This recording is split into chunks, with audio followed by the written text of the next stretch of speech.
Assalamualaikum warahmatullahi wabarakatuh. Bertemu lagi dengan Ibu. Di bab 2 ini kita akan membahas tentang keselamatan dan kesehatan kerja dalam perkantoran. Di sini ada peta konsepnya, keselamatan dan kesehatan kerja dalam perkantoran. Yang pertama yaitu memahami keselamatan dan kesehatan kerja K3 perkantoran. Kemudian pelaksanaan keselamatan dan kesehatan kerja. Mempelajari tentang apa aja? Di situ ada pengertian keselamatan dan kesehatan kerja, undang-undang yang mengatur keselamatan dan kesehatan kerja, kemudian ruang lingkup, fungsi dan tujuan, kemudian kecelakaan kerja dalam perkantoran. Selanjutnya pengertian prosedur keselamatan dan kesehatan kerja, kegunaan prosedur keselamatan, kemudian prosedur bekerja dengan aman dan tertib, kemudian pelaksanaan keselamatan dan kesehatan kerja di kantor dari bahaya kebakaran, kemudian pelaksanaan keselamatan dan kesehatan kerja di kantor dari bahaya gempa bumi, pertolongan pertama pada kecelakaan P3K dalam perkantoran. Pertama, kita memahami keselamatan kerja dan kesehatan kerja perkantoran. Yang pertama yaitu pengertian keselamatan dan kesehatan kerja. Ya, bisa kalian perhatikan itu gambar. Bagaimana posisi duduk menghadap layar monitor harusnya seperti apa? Ya, di situ tangan sejajar dengan lengan bawah. Kemudian posisi monitor berada pada jarak lebih kurang sepanjang jarak tangan ke kepala ke mata, maaf. Kemudian tata letak meja yang nyaman, posisi kaki ditompang oleh footrest ya. Kemudian kepala tegak, bahu rileks, kemudian punggung tegak, alas duduk yang empuk. Ya, itu salah satu contoh posisi duduk di depan komputer yang benar. Nah, gambar tersebut bisa menunjukkan salah satu bentuk pelaksanaan keselamatan dan kesehatan kerja di perkantoran dengan komputer. Sebenarnya, prosedur keselamatan dan kesehatan kerja dalam perkantoran itu sangat luas. Ya, ada prosedur keselamatan kerja. Prosedur tersebut berkaitan dengan keselamatan pemakaian alat, perabot kantor, ya, dari penyakit, kebakaran, dan bahaya kerja berupa gempa bumi. Berikut akan disajikan beberapa definisi K3 menurut pendapat para ahli. Yang pertama menurut Jackson ya mengemukakan bahwa keselamatan dan kesehatan kerja yaitu terbentuk sebuah kondisi fisiologis, fisikal dan psikologis pada semua pekerja yang diakibatkan oleh lingkungan atau perusahaan tempat ia bekerja. Kemudian Mondi mendefinisikan keselamatan dan kesehatan kerja sebagai salah satu bentuk dari perlindungan terhadap para pegawai atau karyawan dari adanya kecelakaan yang terkait dalam pekerjaan. Nah, di situ ada beberapa sampai G ya, itu pengertian menurut para ahli. Berikut selanjutnya yaitu undang-undang yang mengatur keselamatan dan kesehatan kerja. Tujuannya dibuat undang-undang ini adalah membuat aturan keselamatan yaitu sebagai berikut nih.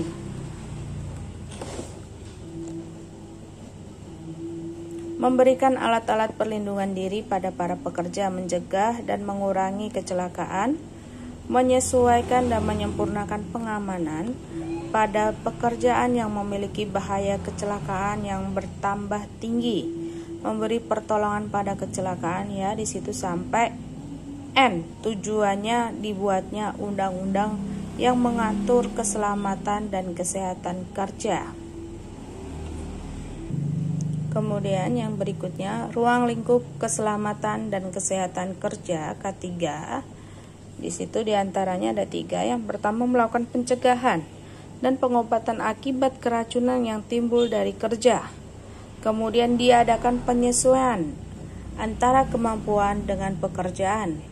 Yang C, melakukan rehabilitasi bagi para karyawan atau pekerja yang cedera atau sakit akibat pekerjaannya.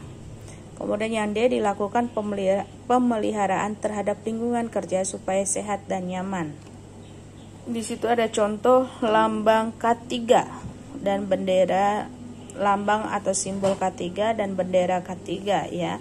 Di situ ada arti dan makna lambang. Kemudian yang keempat, tujuan dan fungsi keselamatan K3 perkantoran. Tujuannya memberikan jaminan keselamatan bagi setiap orang yang berada di tempat kerja. Kemudian yang B, melindungi tenaga kerja atas hak keselamatannya dalam melakukan pekerjaan untuk kesejahteraan hidup dan meningkatkan produksi serta produktivitas nasional. Kemudian yang C, sumber produksi dipelihara dan dipergunakan secara aman dan efisien.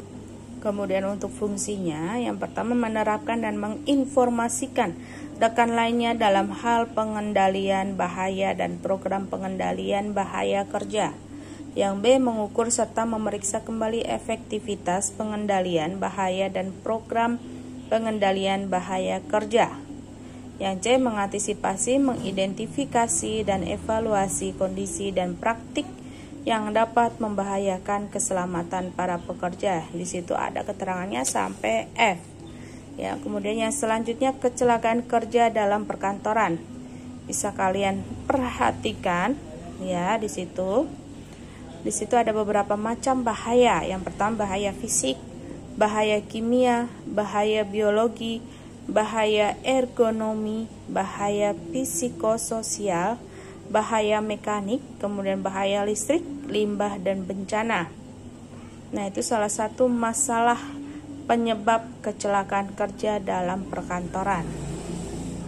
Kemudian ini faktor-faktor yang menyebabkan kecelakaan kerja, yaitu yang pertama keadaan tempat lingkungan kerja, kemudian pengaturan udara, pengaturan penerangan, kemudian pemakaian peralatan, dan kondisi fisik dan mental pegawai.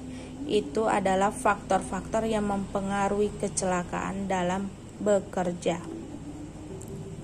Kemudian yang selanjutnya kerugian kecelakaan kerja perkantoran. Di situ ada beberapa. Yang pertama tunjangan khusus untuk penderita. Kemudian premi asuransi kecelakaan, nilai produksi yang hilang akibat terhentinya proses kerja. Kemudian biaya perawatan dan pengobatan penderita, biaya perbaikan atau pengadaan baru peralatan yang rusak.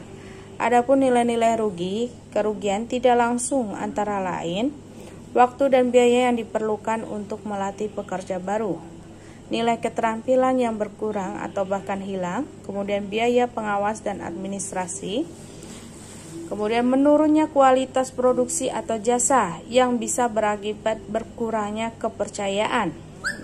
Yang E, biaya yang dikeluarkan sehubung dengan jam kerja yang hilang yang menyebabkan keterlambatan proses untuk produksi atau jasa. Kemudian upah keluaran menurun bagi pekerja yang cacat. Nah, itu beberapa tentang K3. Dari sini jika ada yang mau ditanyakan silahkan ditanyakan dalam grup. Untuk kurang lebihnya Ibu mohon maaf. Sekian dari Ibu. Wassalamualaikum warahmatullahi wabarakatuh.